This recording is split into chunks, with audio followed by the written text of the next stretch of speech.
Mesdames, Messieurs, bonsoir. Une fois de plus, merci de votre fidélité à Ziana TV. La question d'actu aujourd'hui va repartir au Congo puisque c'est le pays qui nous propose aujourd'hui une actualité très importante, une actualité politique. Rappelez-vous, il y a quelques jours, le président de la République, Denis Sassou Nguesso, a fait une déclaration solennelle à la nation convoquant du 11 au 15 juillet le dialogue national 2015. Nous avons donc en direct de Brazzaville le ministre des PTT, M. Thierry Mongala, qui va avec nous commenter cette actualité. Sur ce plateau, il y a déjà M. Vivien Manangou, donc, qui est le responsable de la coordination Tolembi, et Arsène Poitier, que vous connaissez maintenant. Alors, vont nous rejoindre tout à l'heure M. Cyr Nestor qui est le responsable juridique et institution, sécurité aussi, de la plateforme Congo Yassika, donc qui est présidé par l'ancien ministre M. Joseph Mariotti Ouabari.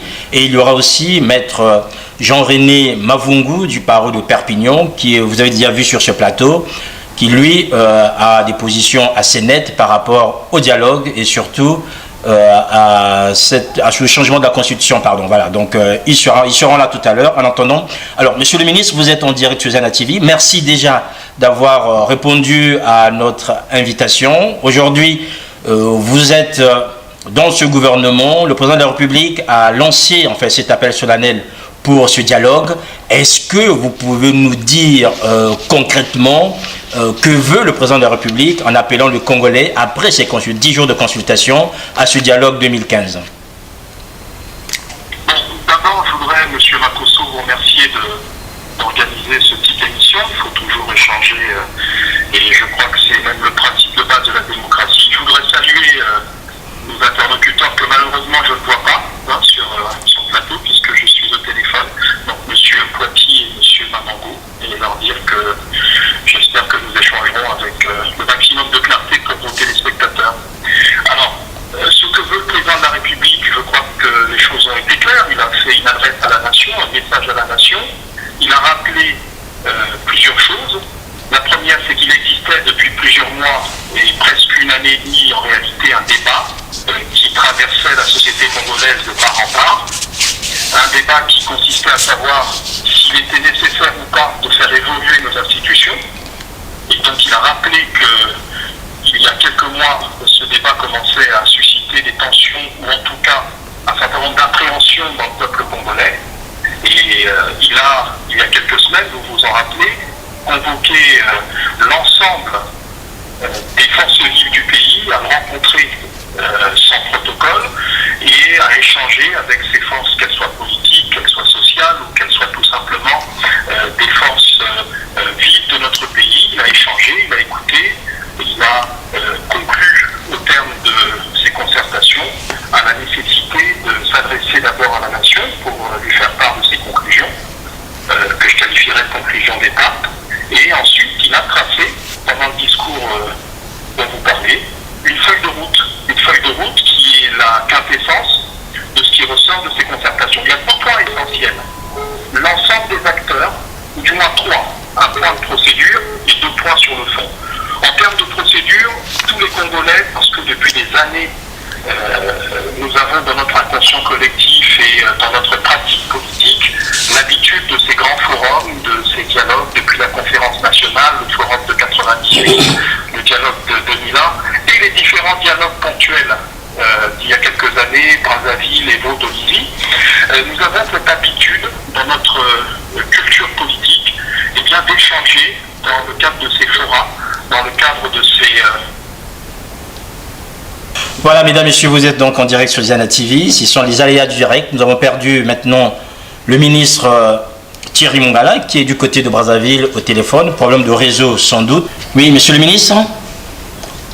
Oui, apparemment, vous avez eu un petit souci. Voilà, on a eu un souci au niveau du réseau. Voilà. Allez-y. C'est accordé sur le dialogue. Tout à fait. Que ce soit ceux qui sont pour ou contre le changement de constitution. Le principe, c'est le dialogue. 2. Il y a un débat qui est celui de la gouvernance électorale, quelque chose de très important, parce qu'en réalité, quand on parle de règles du jeu, la règle du jeu dans toute partie, que ce soit le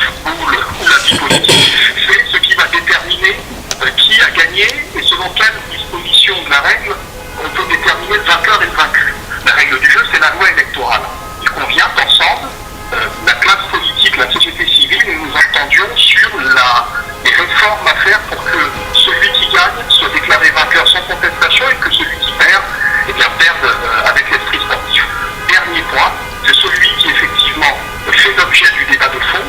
Il s'agit de savoir sur quel point il s'agit de faire évoluer nos institutions. Et vous avez vu que le président de la République a posé des questions, il a été très interrogatif. Il a dit, faut-il faire évoluer les institutions? Si oui, sur quel point? Et s'il ne faut pas les faire évoluer, non, pourquoi? Donc voilà à peu près le cadre dans lequel le président a posé le débat.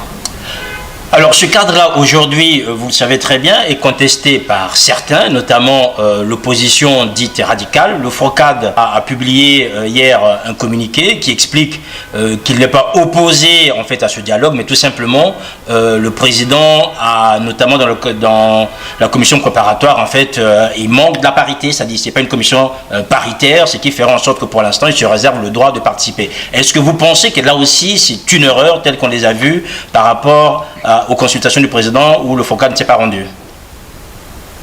Bon, autant effectivement j'ai considéré que la commission du FROCAD qui a refusé de répondre à l'invitation du président me paraissait être une erreur, autant je peux comprendre dans la démarche actuelle que le FROCAD puisse faire des contre-propositions, pourquoi pas. Bon, maintenant, on a bon espoir quand même que tous les acteurs politiques et de la société civile se rendent au dialogue et viennent exprimer, même si c'est pour dire leur désaccord, mais viennent exprimer leur opinion. Je crois que c'est une occasion rêvée pour tous les Congolais de s'exprimer de manière claire sur les questions qui sont brûlantes.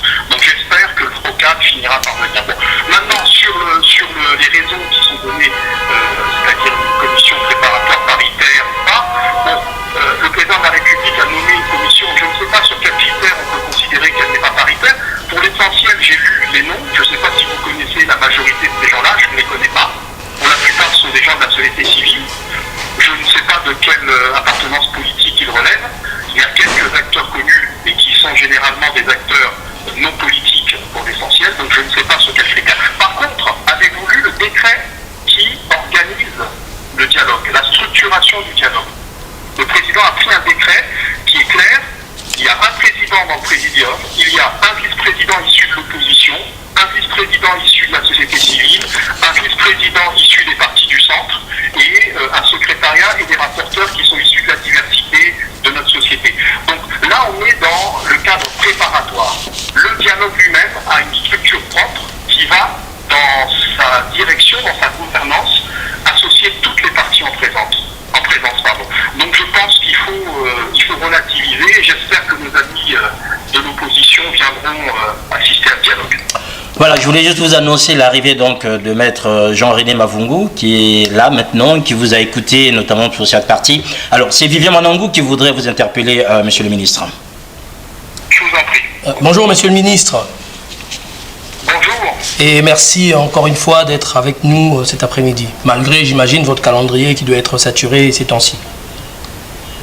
Mais on essaie de faire un effort. Je vous en prie, je vous écoute. Très bien. Alors, je voudrais rapidement, d'abord préalablement vous interpeller sur le fait que je sais que vous avez une formation de juriste et pour vous avoir suivi depuis quelques années, notamment lorsque vous étiez directeur de campagne du président regretté Milongo en 2002, je sais que vous êtes très attaché au respect des règles. Alors, je souhaiterais savoir si pour vous, un dialogue, quelle que soit sa forme, peut permettre ou peut justifier la violation de la règle constitutionnelle. Alors, si on dialogue, ça veut dire que nous sortons de toute façon de la règle constitutionnelle. À partir du moment où l'opposition, comme nous-mêmes, nous appelons au dialogue, c'est donc, comme vous le savez, une disposition qui relève plus du consensus politique que de la règle de droit. Il n'y a pas dans la Constitution du 20 janvier 2002, comme dans aucune autre Constitution au monde d'ailleurs, une disposition juridique qui s'appelle le dialogue. Donc, de toute façon, la question, elle est consensuelle. Elle n'est pas à ce stade juridique, elle est consensuelle et politique. Ça, c'est le premier point. Le deuxième point, monsieur Manangou, j'aimerais appeler votre attention sur un point précis. Tous les constitutionnalistes vous diront qu'aucune constitution au monde, depuis que les constitutions existent dans l'histoire de l'humanité, ne prévoit de mécanisme de son propre changement. Aucune constitution. La seule qui le fait, c'est la constitution allemande de 1949, qui prévoyait un mécanisme de changement de constitution, ce qu'on appelle la loi fondamentale allemande, dans l'hypothèse où l'Allemagne étant réunifiée, les partis parti en présence souhaiterait modifier ou changer la Constitution. C'est la seule Constitution au monde, avec celle des cantons suisses, qui prévoit le principe de son changement. Quand vous regardez les républiques qui sont succédées en France, voyez de la 4e à la 5e, de la 3e à la 4e ou de la seconde à la 3e, il n'y a pas dans ces constitutions-là un mécanisme qui dit voilà comment on fait pour me changer. Donc la violation de la règle constitutionnelle dont vous parlez, elle est faite sur la base d'un consensus, elle n'est pas faite par un coup de force. Et voilà pourquoi le président de la République souhaite un dialogue. Le dialogue, c'est d'amener tout le monde au consensus. Et dans l'hypothèse où il n'y aurait pas de consensus, il y a un souverain primaire, il y a un juge de paix qui s'appelle le peuple. Donc, dans tous les cas, nous sommes dans un dispositif qui est politique et vis-à-vis duquel nous rendrons compte ensemble au peuple et nous demanderons, si nécessaire, en l'absence de consensus, son avis au peuple. C'est ça la logique. Il n'y a aucune autre logique, il n'y a pas de coup de force, il n'y a pas de violation. Alors, monsieur le ministre, je vous ai bien suivi. Alors, je souhaiterais revenir sur les deux points que vous avez évoqués. D'abord, l'absence de base constitutionnelle du dialogue. Je souhaiterais simplement vous rappeler, parce que j'imagine qu'il s'agit d'un oubli, mais que le préambule de la Constitution de 2002 prévoit le dialogue comme une nouvelle méthode devant régir les rapports politiques et sociétaux après la guerre de 97. Dans le préambule, donc le dialogue, il fait du dialogue un point cardinal de la nouvelle vision politique. Première chose. Deuxième chose, concernant l'absence de constitution dans le monde, vous avez évoqué la loi fondamentale allemande de Weimar, très bien, mais je souhaite simplement vous rappeler que la constitution espagnole, mémoire, c'est l'article 163, si j'ai bonne mémoire, prévoit le changement, non mais on parle de révision, la révision partielle ou totale de la Constitution. Ça veut donc dire qu'il y a des constitutions qui prévoient une révision qui pourrait être partielle, mais qui pourrait être totale, c'est-à-dire un changement total, complet, de la norme fondamentale. Donc, de ce point de vue-là, nous pourrions discuter des heures. Mais là où je pense que vous aviez raison, lorsque vous évoquez le consensus politique. En effet, le consensus politique peut permettre d'aller vers une remise à plat de la Constitution. Mais la question, monsieur le ministre, au-delà, elle n'est pas simplement politique. On doit faire appel ici aussi à la morale. Pourquoi la morale? Je m'explique. La morale, notamment l'éthique politique. Pourquoi? Nous sommes à moins de 16 mois d'une élection présidentielle. À moins de 16 mois d'une élection présidentielle. Vous connaissez comment le terme qu'on qualifie le chef de l'État aux États-Unis lorsqu'il arrive à la fin de son mandat. On le qualifie de canard boiteux. Le chef de l'État au Congo aujourd'hui est un canard boiteux sur le plan de la légitimité, puisqu'il est déjà à plus de 6 ans, à plus de 5 ans de son mandat. Il ne peut donc pas, sur le plan de l'éthique politique, simplement engager une réforme qui remettrait à plat des institutions, surtout dans une direction que nous ne maîtrisons pas. C'est pour ça que nous disons qu'il aurait fallu, et d'ailleurs moi et beaucoup d'autres, nous avions appelé à des révisions d'ampleur depuis longtemps, sans que personne ne nous suive, et notamment pas vos amis et vous-même d'ailleurs. Et donc aujourd'hui, à 15 mois d'une élection, la question de l'opportunité d'une remise à plat des institutions se pose. C'est pour ça que simplement nous vous disons, il faut aller vers cette élection présidentielle. Et puis les candidats à l'élection présidentielle devront proposer les réformes institutionnelles que le peuple validera à travers cette élection. Faire adopter le chemin que vous adoptez, monsieur le ministre, il y a un précédent. C'est Napoléon. Et je sais que vous êtes un féru d'histoire, vous le savez. C'est Napoléon, 1852. Avec, non pas un référendum, mais un plébiscite. Je peux répondre? Allez-y, monsieur le ministre, oui. Bon, sur la notion de dialogue qui est dans le préambule, monsieur Mamamou, qui semble être un juriste, c'est un juriste, oui. Le préambule rappelle des principes. Il rappelle des principes. Il rappelle des principes constitutionnels ou des principes de valeur constitutionnelle. Mais la notion de dialogue au sens structurel du terme n'est pas prévue dans la Constitution. La notion de dialogue au sens d'éthique et morale, oui.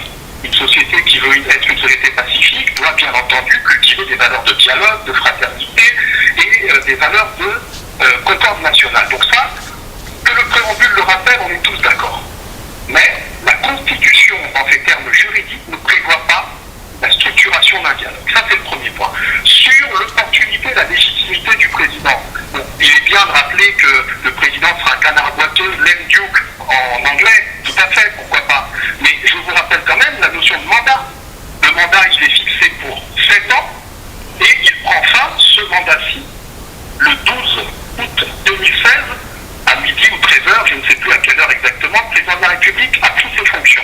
Ce qui veut donc dire que jusqu'à la dernière minute de son mandat, le président de la République est investi des pouvoirs constitutionnels et des pouvoirs symboliques qui sont liés à sa magistrature. Donc la notion de canard boiteux est une notion d'opportunité politique est une notion purement politique, elle n'est pas une notion juridique. Donc, il a la légitimité, il a aujourd'hui la pleine compétence des fonctions qui lui sont dévolues. Donc, c'est un argument qui, d'un point de vue juridique, ne tient pas. Deuxièmement, vous parlez d'opportunité politique. Mais quand l'opposition propose un dialogue, il ne s'agit pas pour nous ou pour vous de considérer qu'il y a une seule opinion monolithique dans notre pays. Aujourd'hui, à Brazzaville, la société congolaise est traversée des deux courants. Et je ne sais pas sur quels critères on peut considérer aujourd'hui que ceux qui sont contre le changement de la Constitution seraient majoritaires de façon massive et que ceux qui seraient pour seraient minoritaires de façon significative. Je n'en sais rien. Je n'en sais rien. Je sais qu'il y a débat. Et quand il y a débat, il appartient au premier magistrat, pour faire baisser la tension, de faire asseoir tout le monde autour de la table. C'est cela l'objet du dialogue qui est lancé. Il y a deux points essentiels. Celui qui concerne l'ensemble de la classe politique, c'est la règle du jeu, c'est la loi électorale et c'est la gouvernance électorale. C'est un point essentiel. Il est inscrit à l'ordre du jour comme le souhaitait l'opposition. Le second point représente une des préoccupations d'une partie de la société congolaise et il ne peut pas être occulté. Et je crois que chacune des parties a le devoir d'aller un pas vers l'autre. Et c'est ça l'objet de ce dialogue qui est lancé par le président de la République. Voilà, c'est toujours Vivian Malongo qui continue à vous interpeller. Alors, monsieur... Non, mais il ne s'agit pas de m'interpeller. Non, mais enfin, d'échanger. Alors, je ne vais pas revenir sur le dialogue lorsque vous dites qu'il s'agit que le préambule rappelle les principes, parce que vous savez très bien que le préambule de la Constitution de 2002 a une particularité, c'est que ce principe a pleine valeur constitutionnelle. À partir de ce moment-là, contrairement par exemple, voilà, donc il ne s'agit pas simplement des principes moraux ou symboliques ou philosophiques, il s'agit des principes juridiques, puisque la Constitution elle-même prévoit la pleine valeur constitutionnelle du préambule. Je ne reviendrai pas sur ça. Mais vous parlez de la gouvernance électorale. Et moi, j'avoue que je suis, moi, assez content que l'on évoque enfin cette question, mais de part et d'autre, c'est-à-dire dans la majorité et dans l'opposition. Mais simplement, monsieur le ministre, ce qui est embêtant, c'est que je vous rappelle que vous avez organisé, alors vous et les autres, et donc la majorité et l'opposition, à Dolisie, un dialogue déjà, et vous l'avez rappelé dans votre propos liminaire, et dans ce dialogue, il y avait eu des recommandations qui mettait en avant un certain nombre d'aspects qui pouvaient conduire à une élection transparente. La Constitution de 2002, c'est l'article 64, prévoit, avant l'élection présidentielle, l'adoption d'une loi électorale devant conduire à cette transparence. Point n'est besoin aujourd'hui d'organiser un dialogue, monsieur le ministre, pour aller vers une élection transparente. Il suffit, d'une part, que vous respectez la parole que vous avez donnée à Dolisie, c'est-à-dire bulletin électoral unique, c'est-à-dire carte électeur biométrique, c'est-à-dire une refonte de la CONEL, et par ailleurs respecter l'article 64 de la Constitution. À ce moment-là, nous irons vers des élections transparentes et apaisées. Aujourd'hui, et vous le savez bien, monsieur le ministre, le dialogue que vous nous vendez avec éloquence, je l'avoue, c'est plutôt pour nous caresser, pour nous emmener dans le sens d'un changement de constitution qui, en réalité, je le dis, n'a pas d'opportunité. Parce que si la question est celle simplement de l'évolution des institutions, comme le présente le chef de l'État, une belle révision suffirait. Je vous rappelle, mais vous le savez déjà, que la Constitution de 2008, de 58 en France, a été révisée à plus de 60% en 2008. C'est-à-dire qu'il y a moyen. Le seul problème, et là encore vous le savez, c'est par rapport au verrou posé par l'article, je ne me souviens plus, je crois l'article 185. Et voilà la réalité du problème, monsieur le ministre. Donc, est-ce qu'un jour vous direz à vos enfants, écoutez, nous étions arrivés au bout de notre mandat, et puisque nous voulions à tout prix rester au pouvoir, nous avons changé de constitution. Je ne suis pas certain que le démocrate que vous êtes, parce que je continue à penser que vous êtes un vrai démocrate. Le démocrate que vous êtes, je pense, doit avoir quand même quelques picotements avec cette démarche. Monsieur Manangou, d'abord, il ne faut pas prêter des intentions aux uns et aux autres. La noblesse de la vie politique, c'est aussi de prévoir et d'anticiper un certain nombre de crises. Nous sommes un pays fragile, un pays qui a connu des conflits, et des conflits qui étaient liés, je vous le rappelle, je ne sais pas quel âge vous avez, mais moi je les ai vécus dans ma jeunesse. Moi aussi, mais très jeune, monsieur le ministre. D'accord. Novembre 92, quand nous nous étions confrontés à une distorsion entre la majorité présidentielle qui était devenue minoritaire à l'Assemblée et la majorité parlementaire devenue d'opposition face à cette majorité présidentielle. On a vu que nous sommes sortis définitivement de la Constitution de 92 ce jour-là, c'est-à-dire le 30 novembre 1992. Alors, la vraie question, la seule qui vaille, c'est de savoir si de manière consensuelle, nous allons pouvoir faire évoluer la Constitution pour éviter un certain nombre de désordres qui pourraient résulter de ce que moi j'appelle la petite alternance. Et je m'explique sur la petite alternance. Au jour d'aujourd'hui, compte tenu du caractère rigide de la Constitution du 20 janvier 2002, qui s'apparente de ce point de vue-là à la Constitution, vous avez parlé de Napoléon Bonaparte tout à l'heure, et de son coup d'État de 1851 et 1852, eh bien, qui s'apparente à la Constitution de la Seconde République, où il n'existait dans la Constitution aucune passerelle de collaboration entre l'Assemblée, qui était donc l'organe unique au niveau parlementaire, et le président et son exécutif avec son cabinet. Et on a vu que cela aboutit à un coup d'État et à la violence. Demain, si l'opposition gagnait la présidentielle, M. Manangour, il faut être concret, il faut que vos auditeurs le comprennent. Tous les principes juridiques, je suis d'accord avec vous, les principes juridiques ont leur valeur. Mais là, parlons concrètement pour vos auditeurs et pour nos compatriotes qui nous écoutent.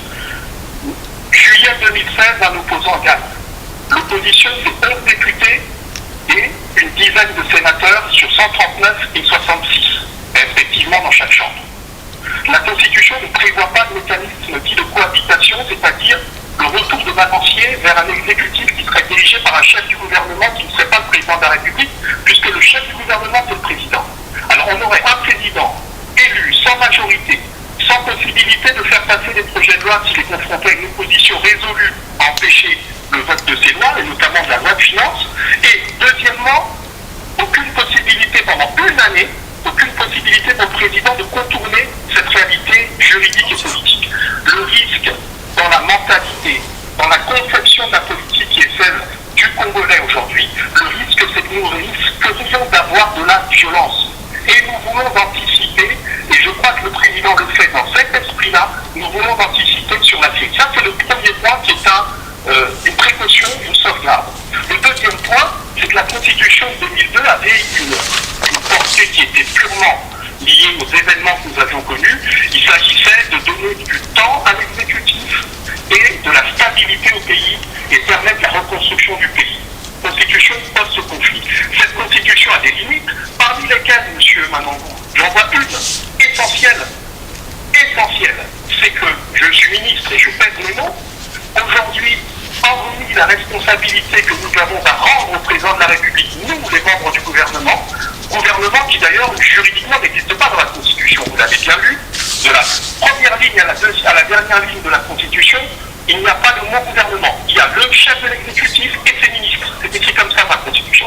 Nous ne rendons compte qu'au président. Le peuple, aujourd'hui, a besoin que l'exécutif soit soumis à un mécanisme qui s'appelle la responsabilité populaire à travers les élus du peuple. Il faut restituer aux Congolais ce pouvoir et cette prérogative.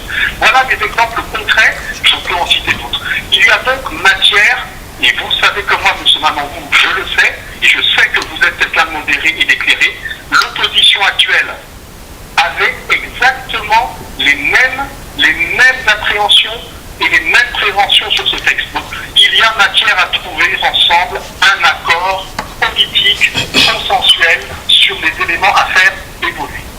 Voilà, bien avant que Vieux Manangour ne reprenne la parole, puisque en ce moment il est assez chaud en fait pour cet échange avec vous, je voulais juste vous annoncer l'arrivée donc de Sir Nestor Kié, qui est le responsable institution juridique et sécurité donc de la coalition, de la plateforme Congo Yassika, qui est présidée par le ministre Manangour. Alors, Vieux Manangour rapidement, et ensuite on va passer. Le principe, Thierry Mongala, tout simplement, voilà.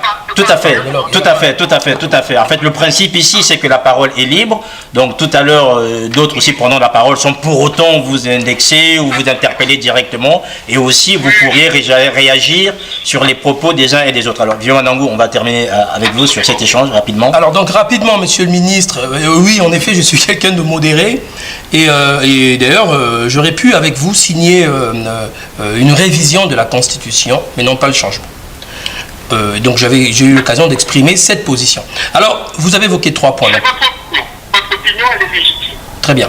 Alors, vous avez évoqué 3 points. Je vais essayer rapidement, donc de manière concrète, de vous répondre sur les 3 points. Première chose, vous parlez d'une possible, donc en présence d'une disconcordance de majorité donc parlementaire et présidentielle, vous parlez d'un blocage institutionnel. Bon, c'est quelque chose de possible. Et d'ailleurs, d'envisageable si un président d'opposition était élu en 2016. Mais là où, monsieur le ministre, nous ne sommes pas d'accord, c'est que simplement, vous évoquez la loi de finances, mais vous savez très bien que qu'est-ce qui se passe? Le chef de l'État, le président de la République, demeure le maître du processus budgétaire. Et par ailleurs, vous le savez, c'est que le Parlement est enserré dans le délai de temps d'adoption du budget. Ça veut dire quoi? Ça veut dire que si demain, une majorité, un président de l'opposition était élu, et que vous-même, député, ne vouliez pas voter le budget, vous le savez, après la deuxième séance, le budget sera adopté par ordonnance. Vous le savez. Donc, la question du budget ne se poserait pas. C'est un argument juridique c'est un problème juridique qui aura une solution constitutionnelle. Et d'ailleurs, c'est pour ça que cette solution existe. En présence d'une majorité opposée, le chef de l'État, si après la deuxième séance, il n'y a toujours pas d'adoption du budget, donc commission mixte paritaire, tout ce que vous voulez, et derrière, le budget sera adopté par ordonnance. Donc, cette question ne se poserait pas. Deuxième chose, vous parlez de la stabilité. Oui, en effet, la Constitution de 2002 avait été adoptée avec pour objectif la restauration de l'autorité de l'État. Mais très bien, mais monsieur le ministre, contrairement à ce que beaucoup disent, moi j'ai écrit dès 2011, cette Constitution, elle a beaucoup de limites, très bien, mais ce n'est pas une Constitution autoritaire. Il y a des limites, les limites peuvent être améliorées. Lorsque vous parlez de la responsabilité, par exemple, de la responsabilité parlementaire qui n'existe pas, monsieur le ministre, c'est pas vous faire injure que de vous rappeler qu'aux États-Unis non plus. Sommes-nous dans une dictature aux États-Unis? Alors, vous me direz que nous n'avons pas les mêmes cultures politiques. Oui, vous avez sans doute raison. Mais il existe 2 formes de responsabilité, même dans cette situation. Première forme de responsabilité, c'est la responsabilité électorale. Tout simplement, vous-même, monsieur le ministre, vous aurez à soumettre. Le chef de l'État, durant son septennat, a eu l'occasion de remettre en jeu la légitimité de ses soutiens. Vous-même, vous avez été candidat heureux en 2012. C'est-à-dire que le chef d'État avait été élu en 2009 et 3 ans après son mandat, si les Congolais voulaient sanctionner le chef de l'État, j'étais moi-même candidat, je dis souvent abusé, si les Congolais avaient voulu sanctionner le chef de l'État, à cette occasion-là, ils l'auraient sanctionné. Donc il y a bel et bien une responsabilité qui existe, une responsabilité populaire. Par ailleurs, alors, si vous dites qu'il n'y a pas moyen véritablement devant le Parlement d'engager sa responsabilité, très bien, mais il existe une responsabilité informative et vous le savez. Alors, si les députés ne font pas leur travail, beaucoup, et vous le savez aussi, les rapports sont accablants, ce n'est pas, là encore, la faute de la Constitution. On a un problème de pratique politique, monsieur le ministre, vous le savez. Et ça, c'est valable tant dans l'opposition que dans la majorité. Nous avons un problème de pratique politique. Souvent, nous ne respectons pas les règles. Alors, nous faisons ce qu'on appelle, nous respectons les règles à double vitesse. Simplement, c'est-à-dire, lorsque les règles nous vont, nous les acceptons. Lorsqu'elles ne vont pas, nous les récusons. Merci, monsieur le ministre. Je voudrais répondre sur chaque point. Alors, si oui, d'accord. Oui, bon. Oui, non, mais bon, quand même, il y a quand même eu des propos qui étaient assez consistants de la part de M. Manango. On parle du budget, la loi de finances, qui est une loi organique. Alors, il existe effectivement des mécanismes qui permettent l'adoption organique, et notamment de la loi de finances, qui est l'alpha et l'oméga de l'action gouvernementale. Ça, c'est le premier point. De ce point de vue-là, Monsieur Manango, je ne vois pas dans la Constitution de disposition qui est, excusez-moi, je m'installe. Allez-y. Tout à l'heure. D'accord. De dispositions qui, aujourd'hui, permettent l'adoption d'une loi de finances par un gouvernement qui serait minoritaire. L'article 132 sur les ordonnances, parce que la loi de finances, ce n'est pas que l'unique problème auquel se heurterait un exécutif. Un exécutif, dans le cas d'une alternance, ce sont des dispositions législatives et des dispositions réglementaires. Les dispositions législatives qu'il a adoptées, son nouveau programme, il se heurtera, même s'il demandait une habilitation par ordonnance, qui lui serait refusée par le Parlement, il se heurterait forcément. Il pourra toujours, vous le savez, article 138, avec l'autorisation de la Cour constitutionnelle. Non. Si, monsieur le ministre, si. Monsieur Manango, il il faut l'obtenir. Mais il l'obtiendra, puisque c'est lui qui nommera. Vous voyez que dans chaque hypothèse, on se heurte non pas à la règle de droit, mais on se heurte au climat politique. Et on en revient à l'idée et à la mentalité, vous l'avez évoqué tout à l'heure, la mentalité de la classe politique. Vous l'avez dit. Donc moi, je dis, on ne peut pas confier l'avenir d'un pays à quelque chose qui serait divinatoire, c'est-à-dire à la bonne ou à la mauvaise volonté des membres de la classe politique qui sont dans les institutions. C'est cela la démocratie, monsieur le ministre. C'est cela la démocratie. Monsieur Magambou, en France, l'UMP ne votera pas le budget de l'État. L'UMP ne votera pas les lois qui relèvent du marqueur idéologique du Parti socialiste au pouvoir et inversement. Donc, vous aurez un président qui ne pourra pas pendant une année, outre les chamailleries politiques ou politiciennes, réellement mettre en place les conditions de ce pourquoi il aurait été élu par le peuple. Sur le plan constitutionnel, il pourra, vous le savez, monsieur le ministre.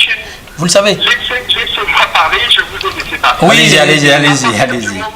À partir du moment où il y a le risque d'une difficulté qui pourrait déboucher sur des conflits et éventuellement sur de la violence, le rôle et le devoir d'un État, c'est d'anticiper sur les crises.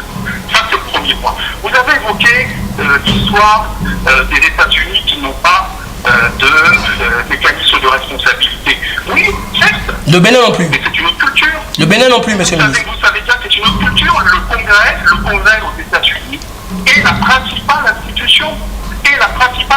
Le législateur aux États-Unis dispose de moyens autrement plus puissants que le législateur dans les pays de tradition de droit latin français. Vous savez, le véritable problème qui se pose chez nous, je dis bien le véritable problème qui se pose chez nous, c'est que la Constitution ne prévoit pas une passerelle de collaboration ou les soupapes de sécurité qui existent aux États-Unis. Il y a le veto, vous savez, le pocket veto et le grand veto, ce qui permet au président éventuellement de tempérer les ardeurs d'une majorité. Mais nous avons le veto, monsieur le ministre. Nous avons le veto, monsieur le ministre. Mais je vous parle du droit de veto. Nous n'avons pas de veto. Si, monsieur le ministre, si. Il n'existe pas. Si. Il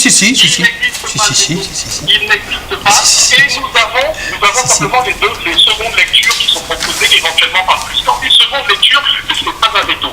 Il y a veto, il y a possibilité pour le Parlement d'engendrer le veto en votant aux 2/3. S'il vous plaît.